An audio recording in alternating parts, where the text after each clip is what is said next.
नमस्कार। आज हम बात करेंगे उस एक ताकत की जिसने यूरोप का नक्शा हमेशा हमेशा के लिए बदल कर रख दिया, राष्ट्रवाद। और जानते हैं, इस पूरी कहानी की शुरुआत होती है एक कलाकार के बहुत ही खूबसूरत, एक आदर्शवादी सपने से।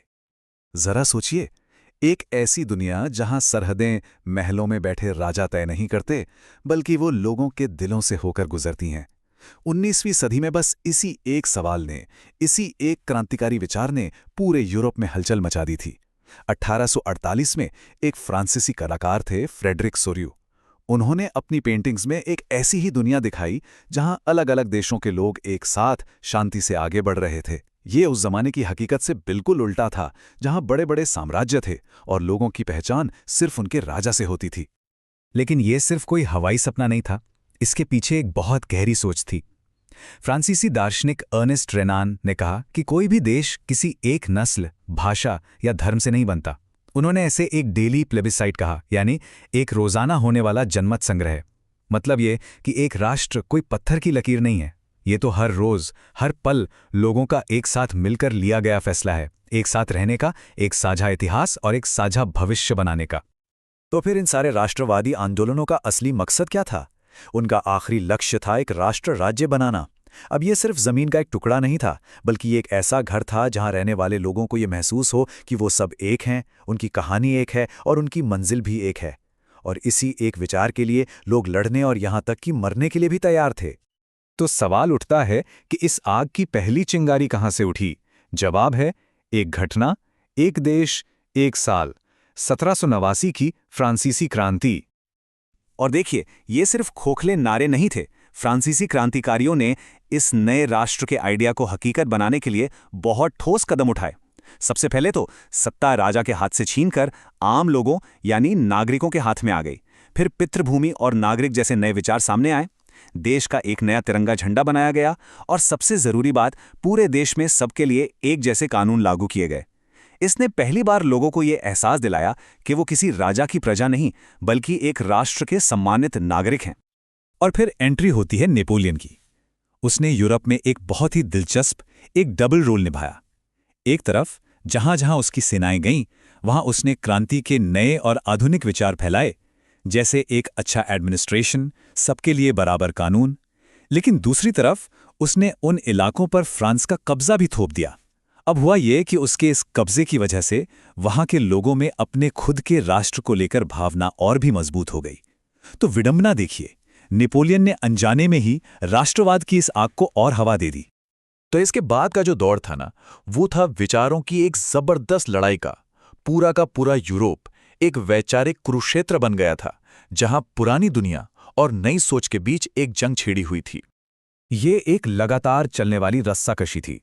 एक तरफ 1815 में वियना कांग्रेस के जरिए पुराने राजा महाराजा और साम्राज्य अपनी पूरी ताकत से वापसी करने की कोशिश कर रहे थे, तो वहीं दूसरी तरफ 1830 और फिर 1848 में क्रांति की नई लहरें बार बार तूफान की तरह उठ रही थीं और इस पुरानी व्यवस्था की जड़ों को हिला रही थीं। तो ये लड़ाई असल में थी किनके बीच? एक तरफ थे उदारवादी, यानी पढ़ा लिखा मिडिल क्लास, व्यापारी, वकील। ये लोग क्या चाहते थे? ये चाहते थे एक संविधान, व्यक्तिगत आजादी और जनता की सहमति से बनी सरकार। और दूसरी तरफ थे रूढ़िवादी, राजा, बड़े जमींदार और चर्च के लोग। ये लोग अपनी सदियों पुरानी सत्ता, परंपराएं और अपने खास अधिकारों को किसी भी कीमत पर बचाए रखना चाहते थे।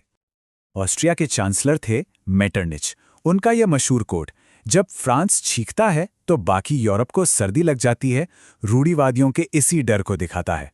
उन्हें यह बात अच्छी तरह पता थी कि यूरोप अब इतना जुड़ चुका है कि फ्रांस में उठी क्रांति की एक छोटी सी चिंगारी भी पूरे महाद्वीप में आग लगा सकती है। और यहीं से कहानी एक नया और ज्यादा क्रूर मोड़ लेती है।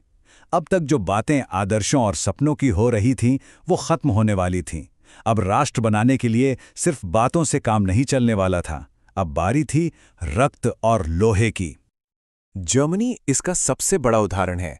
1848 में उदारवादियों ने एक लोकतांत्रिक और एक यूनिफाइड जर्मनी बनाने की बड़ी कोशिश की, लेकिन उनके इस सपने को बेरहमी से कुचल दिया गया। तो अब जर्मनी को एक करने की जिम्मेदारी कवियों और प्रोफेसरों के हाथ से निकलकर प्रशिया की ताकतवर सेना और उसकी ब्यूरोक्रेसी के हाथ में आ गई। रशिया के चांसलर थे ओटो वॉन बिस्मार्क। उनका रास्ता बातचीत का नहीं बल्कि ताकत का था। उनका साफ मानना था कि उस दौर के बड़े सवाल भाषणों और वोटों से नहीं बल्कि खून और लोहे से हल होंगे, और उन्होंने यही किया। सिर्फ 7 सालों के अंदर एक के बाद एक 3 बड़े युद्ध लड़े गए, और इन युद्धों ने जर्मनी का नक्शा हमेशा के लिए बदल दिया। 1871, इस साल को याद रखिए। यही वो साल है जब फ्रांस के वर्साय के आलीशान शीश महल में प्रशिया के राजा को एक यूनिफाइड जर्मनी का सम्राट घोषित किया गया। एक नए और बेहद शक्तिशाली राष्ट्र का जन्म हो चुका था। इटली के एकीकरण की कहानी थोड़ी अलग है, और इसे समझने के लिए हमें 3 किरदारों को समझना होगा। एक थे ग्यूसेप मैज़ीनी, जो इस आंदोलन का धड़कता हुआ दिल और आत्मा थे। दूसरे थे काउंट कैवूर, वो शातिर दिमाग जिसने कूटनीति के खेल से रास्ता बनाया। और तीसरे थे ग्यूसेप गैरीबाल्डी, वो जनता की तलवार जिसने अपनी सेना के दम पर इटली के टुकड़ों को एक साथ जोड़ा। तो अब जब जर्मनी और इटली जैसे देश हकीकत बन चुके थे, तो एक नया सवाल खड़ा हुआ। इन देशों को दिखाया कैसे जाए? एक विचार को, एक भावना को कोई चेहरा या शक्ल कैसे दी जाए? किसी राष्ट्र को एक तस्वीर में कैसे उतारा जाए? तो कलाकारों ने जर्मनी जैसे एक बड़े आइडिया को एक चेहरा दिया। जर्मेनिया, एक शक्तिशाली महिला का रूप, और उसके हर प्रतीक के पीछे एक कहानी थी। जैसे उसके सिर पर ओक के पत्तों का जो मुकुट है वो बहादुरी का प्रतीक था। हाथ में जो तलवार है वो लड़ने की तैयारी दिखाती है। ये एक तरीका था राष्ट्र को एक जीवित रूप देने का, जिससे आम लोग भी जुड़ सकें। और अब हम इस कहानी के आखिरी और शायद सबसे अहम हिस्से में पहुंचते हैं, जहां वो विचार जो कभी एकता की सबसे बड़ी ताकत बना था, अब वही टकराव और विनाश का सबसे बड़ा कारण बनने वाला था। 19वीं सदी के अंत तक आते आते एक बहुत ही बुनियादी और खतरनाक बदलाव आया। राष्ट्रवाद, जो कभी लोगों की आज़ादी की आवाज़ हुआ करता था, अब वो सरकारों के हाथ का एक हथियार बन गया। अब इसका इस्तेमाल अपनी जनता को जंग के लिए तैयार करने, दूसरे देशों से मुकाबला करने और अपने साम्राज्य को बढ़ाने के लिए होने लगा। इसका सबसे विस्फोटक उदाहरण था बाल्कन का इलाका। सोचिए, एक ऐसा इलाका जहां बहुत सारे अलग अलग जातीय समूह रहते थे, और उन सब में राष्ट्रवाद की भावनाएं उफान पर थीं। वो सब कमजोर हो रहे ऑटोमन साम्राज्य से आज़ादी चाहते थे, लेकिन उनकी आपसी लड़ाइयों में रूस और ऑस्ट्रिया हंगरी जैसी बड़ी ताकतों ने भी अपने फायदे के लिए आग में घी डालने का काम किया, और देखते ही देखते ये पूरा इलाका एक बारूद का ढेर बन गया। तो जो विचार लोगों को जोड़ने के लिए शुरू हुआ था, अब वही राष्ट्रों को एक दूसरे के खिलाफ खड़ा कर रहा था, उन्हें एक दूसरे का दुश्मन बना रहा था। राष्ट्रवाद का यह आक्रामक रूप जब साम्राज्यवाद से मिला, तो इसने यूरोप को सीधे पहले विश्व युद्ध के मुहाने पर लाकर खड़ा कर दिया। एकता का सपना अब तबाही का कारण बन चुका था। तो हम लौटते हैं रिन्नान के उसी विचार पर, लेकिन एक नए और गहरे सवाल के साथ। अगर एक राष्ट्र हर रोज साथ रहने का एक फैसला है, तो तब क्या होता है जब अलग अलग राष्ट्रों के साथ रहने के फैसले आपस में टकराते हैं?